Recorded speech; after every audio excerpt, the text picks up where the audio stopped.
मेरा सवाल है और आप तेलुगु में बोलने के बाद मुझे जवाब देना। क्या हमारे देश में ये शहजादे, मैं बहुत गुस्से में हूं आज दोस्तों, मुझे कोई गाली दे मुझे गुस्सा नहीं आता है, मैं सहन कर लेता हूं, लेकिन आज शहजादे के फिलोसोफर ने इतनी बड़ी गाली दी है जिसने मुझ में गुस्सा भर दिया है। कोई मुझे बताइए, क्या मेरे देश में चमड़ी के रंग के आधार पर लोगों की योग्यता तय होगी?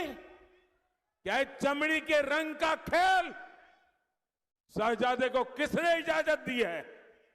संविधान सर पे लेकर के नाचने वाले लोग चमड़ी के रंग के आधार पर मेरे देशवासियों का अपमान कर रहे हैं। మిత్రులారా, ప్రశ్నను తెలుగులో వివరిస్తాను. మన దేశంలో కూడా ఈ రాకుమారుడు ఎవరైతే ఉన్నారో, ఈ పెత్తందారుల పెద్ద కుమారుడు ఎవరైతే ఉన్నారో ఆయన మీద నాకు చాలా కోపం వస్తుంది.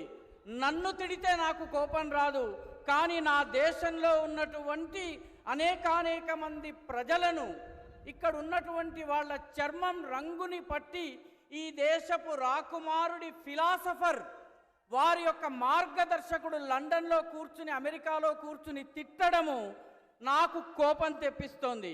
మీరు చెప్పండి, ఈ దేశంలో చర్మపు రంగుని పట్టి యోగ్యతను నిర్ధారిస్తారా? జవాబివ్వండి. ఈ దేశంలో రాజ్యాంగాన్ని తమ నెత్తిన పెట్టుకుని తిరిగేటటువంటి వాళ్ళు చర్మం ఆధారంగా వ్యక్తుల గొప్ప హెచ్చు తగ్గులని నిర్ధారించడం సబబా? జవాబివ్వండి.